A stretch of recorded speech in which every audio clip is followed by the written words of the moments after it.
preside con solicitud, el que hace misericordia con alegría. Amén. Gracias, Señor, por tu palabra. Prepara los corazones para que esta semilla pueda ser sembrada en tierra fértil, Dios mío. En el nombre de Jesús. Amén. Los dones son para usarlos para la edificación de la iglesia y ayudarnos a trabajar en un solo cuerpo en Cristo. Dios nos ha entregado un regalo especial a cada uno de nosotros como miembros del cuerpo, que son los dones. Pero hay un inconveniente aquí, y es que no los estamos usando como Dios quiere. Y te hago la siguiente pregunta. ¿En qué grupo estás actualmente? Primero, en el que no saben aún cuál es su don. 2, en los que usan el don para gloriarse a sí mismos o sacarles beneficios personales. 3, en los que sabiendo el don que tienen, no lo usan. O 4, en los que están usando sabiamente el don que Dios le dio. ¿En qué grupo estás? Reflexiona en esta pregunta. El propósito de los dones es equipar a la novia para su misión de buscar a los perdidos. Pero lo hemos dejado a un lado, en el olvido, aún sabiendo que en su palabra el apóstol Pablo, en la carta a 1 de Timoteo 4:14, nos dice: no descuides el don que hay en ti, que te fue dado mediante profecía con la imposición de las manos del presbiterio. No lo descuides, hermano, porque tú formas parte del cuerpo de Cristo. Eres importante para la obra, porque ciertamente la mies es mucha, mas los obreros son pocos. Y qué privilegio es servir en la casa de nuestro Dios. Según 1 Corintios 14:12, así también vosotros, que anheláis dones espirituales, procurad abundar en ellos para edificación de la iglesia. No podemos ignorar acerca de los dones, hermanos, espirituales que Dios nos ha dado. Y aunque haya diversidad de ministerios, aunque haya diversidad de dones, Dios es el mismo espíritu, y te usará a ti de una manera especial para ejercer ese don que Dios te ha dado. Es tiempo, hermano, de desenterrar y sacudirse. Vamos a sacudirnos y vamos a sacudir ese don y abundar en él. Aviva ese fuego, avivemos el fuego del don de Dios. Despierta. Este es el tiempo de activarse. Ciertamente este es el tiempo de activarse. Dios nos dio esa gracia y debemos estar llamados, así estamos llamados, debemos ser buenos administradores. Según 1 de Pedro 4:14, que dice: cada uno según el don que ha recibido, ministrelo a los otros como buenos administradores de la multiforme gracia de Dios. Y volvemos a Romanos 12, del 4 al 5. Porque de la manera en que en un cuerpo tenemos muchos miembros, no todos los miembros tienen la misma función. Así nosotros, siendo muchos, somos un cuerpo en Cristo, y todos los miembros los unos de los otros. Al pueblo de Dios le han sido entregados dones asombrosos, pero con frecuencia los dejamos a un lado y seguimos por otro camino. Nuestros dones, hermanos, le pertenecen a Dios, pero frecuentemente preferimos utilizarlos para obtener beneficios particulares. Y muchas veces, antes de ofrecerlos al servicio de Dios, lo utilizamos para provecho personal. Hermanos, tenemos dones, vamos a utilizarlos. Al considerar nuestro propio rol en el cuerpo de Cristo, nuestra pregunta sería: ¿qué dones poseo yo de manera que la iglesia necesite? De manera que la iglesia esté necesitando ese don. ¿Qué poseo yo? ¿Qué don Dios me ha dado para edificar la iglesia? La iglesia te necesita, la iglesia nos necesita. Y por eso Pablo nos aconseja que no lo descuidemos. Son necesarios, son útiles. Entregamos nuestro tiempo y talento por la salud del cuerpo al que todos estamos unidos a través de Cristo. En lugar de utilizar mis dones, principalmente para servir mis propias necesidades y atender mis proyectos, los rindo para el bien de otros. ¿Qué estamos esperando, iglesia? ocupémonos haciendo las cosas que estamos llamados a hacer. Como cada uno de nosotros tiene dones, vamos a utilizarlos. Los tenemos, Dios nos los regaló. Usémoslos para edificar la iglesia y servirnos unos a otros. Dios les bendiga, amados. Amén, amén. Esa buena discípula, nuestra hermana Nancy, te bendecimos. Gracias por esa palabra, esa exhortación. Bueno, amados, hemos llegado a la parte de compartir la palabra del Señor esta noche.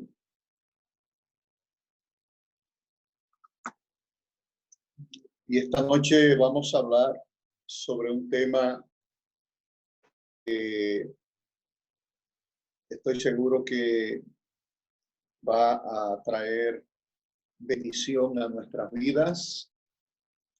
Estaremos hablando acerca del privilegio de ser hijos. Ser hijos es un gran privilegio.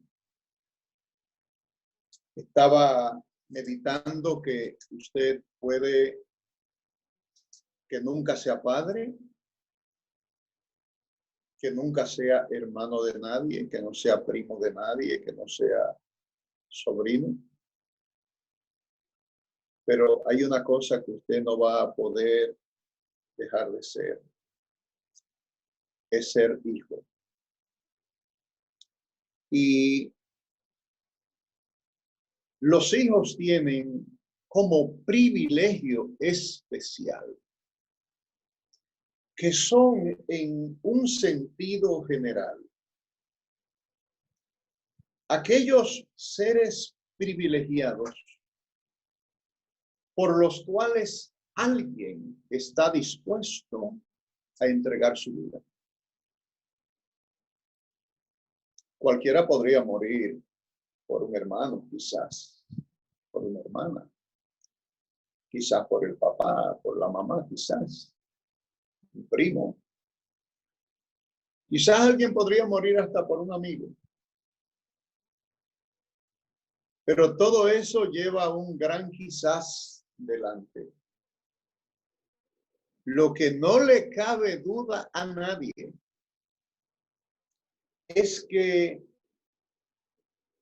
siempre nuestro padre o nuestra madre, con alguna muy pobre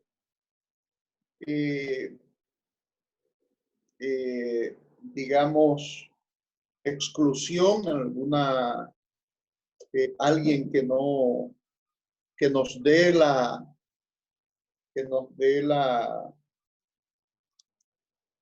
nos complete aquí la regla, ¿verdad? Que decimos que toda regla tiene su excepción. Es decir, que podrían haber excepciones, pero en sentido general todo padre estará dispuesto a morir por sus hijos. Esto me resulta a mí sumamente curioso, ¿verdad? El hecho de que Dios saliera a buscar hijos. Y en Juan capítulo 1, el versículo 12 y 13, la Biblia recoge esta expresión de que Dios a los que creen en su nombre les da el privilegio de ser hechos sus hijos. A los que les reciben, a los que creen en su nombre, les da la potestad de ser hechos hijos de Dios. La condición de hijo nos muestra la Escritura que tiene un propósito especial. Una pregunta que nosotros tenemos que hacernos es por qué Dios nos ha llamado a ser hijos. ¿Cuál es el beneficio para Dios? ¿En qué Dios se beneficia? Me gusta hacerle esta pregunta a las personas que les hablo de Cristo, porque generalmente cuando le estamos hablando a alguien acerca de adherirse a algún tipo de pensamiento, de entrar en algún tipo de relación, la gente siempre se pone suspicaz. Y la sospecha es, ¿qué quieren hacer conmigo? ¿Cuál es el propósito de esto? ¿Para qué quieren que yo entre en esa relación? Yo quiero decir que en la carta que el apóstol Pablo le escribe a los romanos, en el capítulo 8, el versículo 14, dice, porque todos los que son guiados por el Espíritu de Dios, estos son hijos de Dios. Pues no habéis recibido el espíritu de esclavitud para estar otra vez en temor, sino que habéis recibido el espíritu de adopción por el cual clamamos Abba Padre. El espíritu mismo da testimonio a nuestro espíritu de que somos hijos de Dios. Y si hijos, somos entonces, dice el texto, coherederos. Somos herederos de Dios y coherederos con Cristo, si es que padecemos juntamente con Él, para que juntamente con Él seamos glorificados. Aquí hay una palabra buena, que es la palabra herencia. Dios nos da herencia al llamarnos a la condición de hijos. Sabemos que nos toca herencia. La palabra nos habla acerca de la adopción. Hay un escritor bíblico que dice que la adopción es la forma como Dios nos atrae legalmente hacia Él, pero que no nacemos en la familia a menos que no sea por el nuevo nacimiento.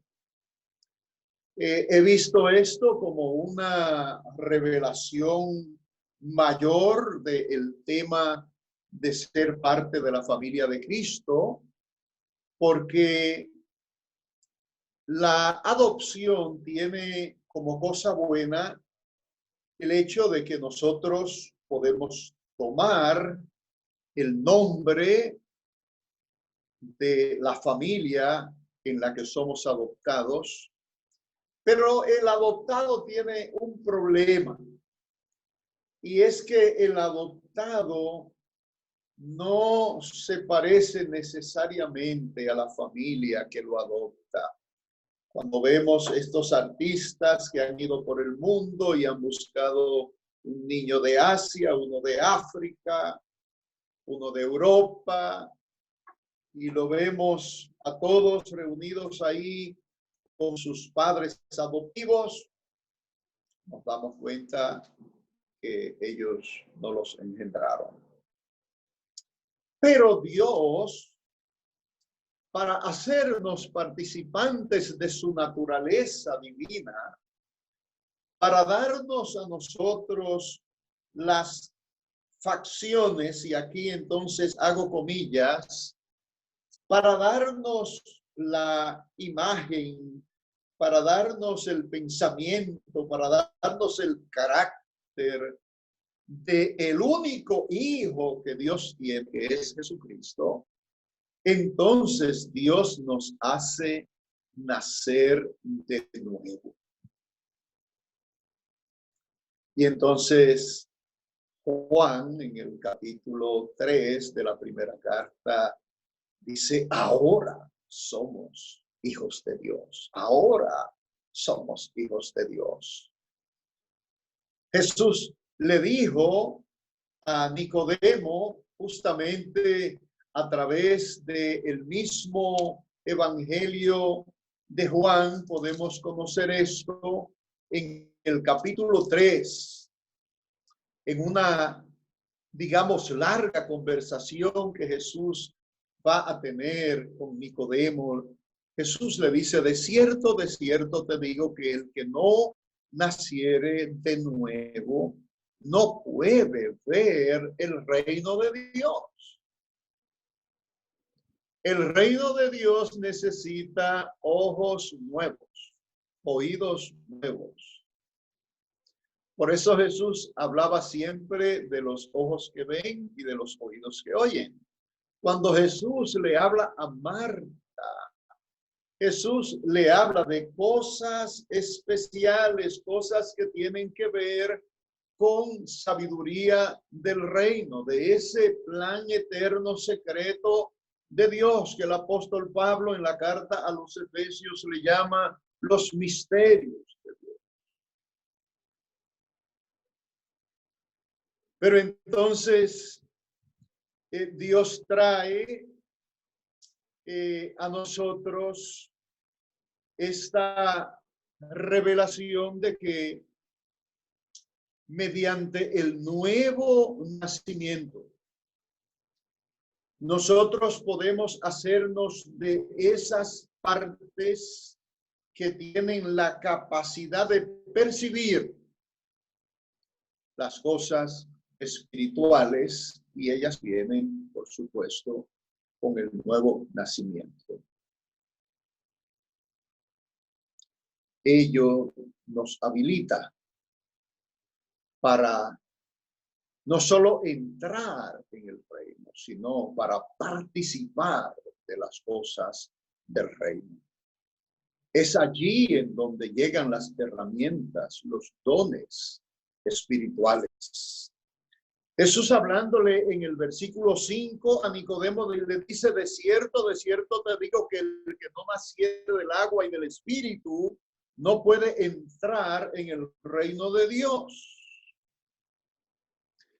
Y ese entrar en el reino de Dios por medio del agua y del espíritu tiene que ver con la palabra de vida. La palabra de vida tiene esa capacidad de hacer que nosotros seamos transformados por el poder que hay en esa palabra. Y esa palabra, dice esta misma carta a los Efesios en el versículo 13, que cuando creemos en ella, Dios hace que se produzca en nosotros ese nuevo nacimiento. Con ese nuevo nacimiento ahora nosotros nos parecemos al Hijo. No nos parecemos en el rostro, quizás no podemos decir que tenemos la nariz como Él, el pelo como Él, las orejas como Él, pero nos habla de otro tipo de semejanza, que es aquella que Dios verdaderamente buscará. Es esa semejanza espiritual que Dios la hace visible a través de esa cobertura de la sangre de Jesucristo. Esa sangre nos da fisonomía, nos da figura espiritual que Dios reconoce perfectamente. Como cuando dice en el libro del Éxodo que Dios miró desde los cielos y vio allá el pueblo y dijo, ese es mi pueblo. Hay una marca que Dios pone en nosotros que nos hace asemejarnos a Cristo, que hace que hablemos como Él. Es esa marca que le encontraron a Pedro allá en el patio del sumo sacerdote aquella noche especial, antes de la crucifixión de Cristo, cuando Pablo, aún renegando, le dijeron, no te esfuerces, habla como ellos. Habla como ellos. Tienes su hablar. Entonces, Dios nos ha llamado a ser hijos con un propósito. El propósito de bendecirnos. De bendecirnos. Hay una palabra que está en Jeremías que yo quisiera traerla en este punto del mensaje. Y es esa palabra que está en el capítulo 32 de Jeremías. Y que dice en el versículo 38, y me serán por pueblo, y yo seré a ellos por Dios, y les daré un corazón y un camino para que me teman perpetuamente, para que tengan bien ellos y sus hijos después de ellos. El proverbista dice, el bueno dejará herederos a sus hijos. Herencia pondrá Dios, otra vez comillas, en el bueno. Que ya sabemos que el único bueno es Jesús y todos los que estamos en él, porque nosotros en él somos igualmente como Cristo, escondidos en él, donde Dios no ve nada de nosotros, solo ve a Cristo. Dice el versículo 40. Es Dios hablando. Y haré con ellos pacto eterno, que no me moveré atrás de hacerles bien. No. No me moveré atrás de hacerles bien y pondré mi temor en el corazón de ellos para que no se aparten de mí. Me encanta escuchar a los hermanos cuando oran que dicen, Señor, que no me aparte de ti. Quiero decirte que si naciste de nuevo, si eres parte de la familia de Dios, si Dios puso un corazoncito nuevo en ti, no te puedes apartar de él, porque eres parte del cuerpo de Cristo y Dios te llamó a la familia con nombre y apellido.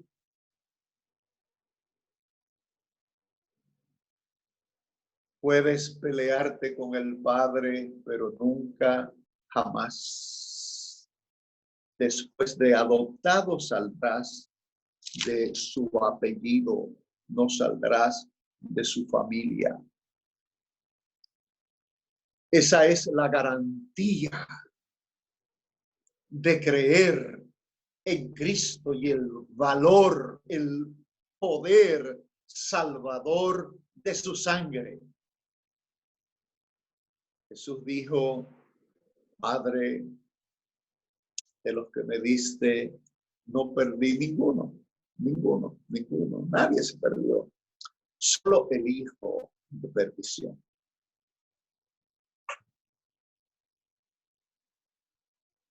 Y quiero ir cerrando este mensaje, llegando a lo que nos dice el libro de Gálatas en el capítulo 3, versículo 24 al 29. Que hay una porción muy interesante porque nos da a entender que Dios utiliza instrumentos para traernos a Él. Dice versículo 24, de manera que la ley ha sido nuestro ayo para llevarnos a Cristo a fin de que fuésemos justificados por la fe.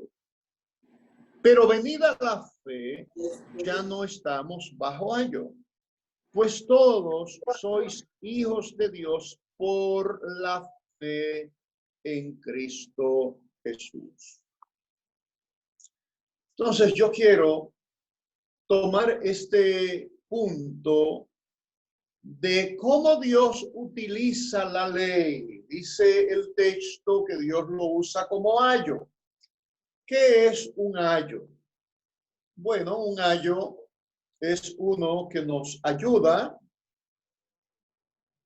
digamos, una persona que ve un ciego cruzando una calle y hay tránsito y usted se acerca a ese ciego y le toma la mano, usted está haciendo el trabajo del ayo.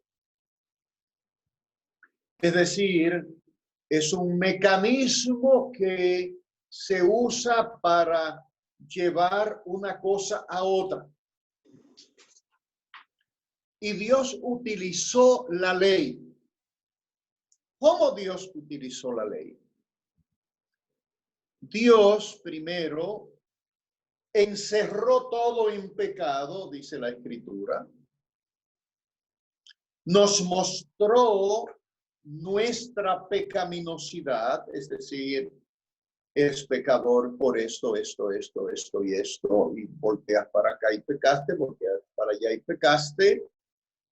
Y luego el Señor lo pone a una altura que nadie puede satisfacer la demanda del pago. Nadie puede hacer el pago completo para resarcir la demanda de Dios por la ofensa. Es decir, Dios puso un precio alto, el cumplimiento total de la ley, y la Biblia dice que nadie puede cumplir toda la ley, solo Cristo. Es decir, nadie por medio de la ley podría ser salvo. Pero entonces la ley nos toma de la mano y nos lleva a ese que sí nos puede ayudar a cruzar la calle.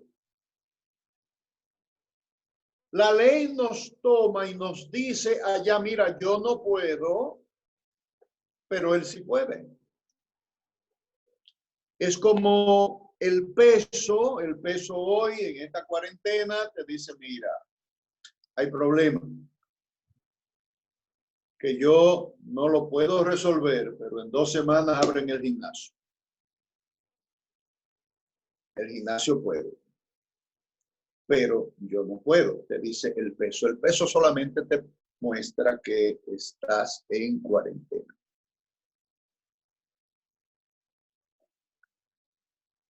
Y entonces quisiera aprovechar este punto para decir lo que resta de este mensaje. La ley pudo llevar a millones de personas. Los que estamos ahora en el camino, fuimos traídos a Cristo por esa incapaz ley de salvarnos. Pero esa gran dificultad que había antes de Jesús, a mí me gustaría compararla con lo que nosotros estamos viviendo hoy. Porque el escritor a los hebreos escribiéndole a aquellos que conocían la ley. El escritor a los hebreos les escribe a aquellos que saben que la ley no puede ser satisfecha. Y les dice, Cristo satisface. Cristo resuelve el problema. Pero ustedes están esperando otro Cristo. Y entonces el escritor a los hebreos les dice, ya el que resuelve el problema vino. No esperen otro, que no hay más. No dejen que se pierda esa sangre ya derramada. Denle valor, aprovéchenla. Yo quiero hablarle en este momento, no al pueblo de Dios, estoy seguro que más allá de nuestra iglesia que está convocada en esta hora, estamos llegando a personas que posiblemente Dios los trajo a este punto para tratar con sus vidas. El mundo está pasando por una crisis que a mí me gustaría pensar que Dios no ha sido sorprendido en ella. En el lenguaje del Antiguo Testamento diríamos que Dios la envió. Y diríamos que Dios la envió para tratar con un mundo pecador. Y que esta crisis ha llegado ya a un clímax, creemos, y comienza a salir. Y entonces se me parece a mí a esas ciudades en donde Cristo entró por una esquina y caminó y caminó y caminó y caminó y llegó a la mitad de la ciudad y la gente no hizo nada, y después de la mitad de la ciudad Cristo comenzó a salir de la ciudad y el pueblo no se enteró. Jesús le dice a Jerusalén, ay Jerusalén, no has aprovechado esta visitación. Y lo que le quiero decir a algunos amados amigos que están escuchando esta palabra en esta noche es: no dejes pasar esta visitación. No dejes pasar esta oportunidad. El Señor está haciendo pasar el ángel de la muerte frente a nuestras casas. Y Dios está teniendo misericordia de nosotros porque nos está dando la oportunidad para que no solo seamos librados de una crisis terrenal, que Dios muy bien puede ayudarnos en ella, pero para que superemos una muerte segura que es eterna por medio de la fe en Jesucristo, que Dios hoy está mostrando a través de miles de maneras. Miles de mensajes están llegando, tratando de interpretar este momento especial que vive la humanidad. Y lo que quiero decir es que Cristo está pasando frente a tu casa hoy. Y quizás más. Decirte como Jesús le dijo a Zaqueo, Zaqueo, y yo te diría Pedro, Pablo, Juan, Mario, Enrique, Agustín, Dios está visitando tu casa. La salvación ha llegado a tu casa hoy. No desperdicies esta oportunidad. Entonces Dios aprovecha aún estas dificultades para atraernos a la condición de hijos. Es en ese sentido que comparo esta situación con el pasaje de Gálatas. En Gálatas dice que el ayo fue la ley. Hoy el coronavirus podría ser el ayo que te traiga a los pies de Jesús. A mí el ayo fue el cáncer, un fibrosarcoma que me trajo a los pies de Cristo, me trajo a oír su palabra. Que Dios permita que esa palabra llegue a tu corazón, que ella sea portadora de fe para creer en Cristo, que el Señor te salve. En el nombre de Jesús. Amén.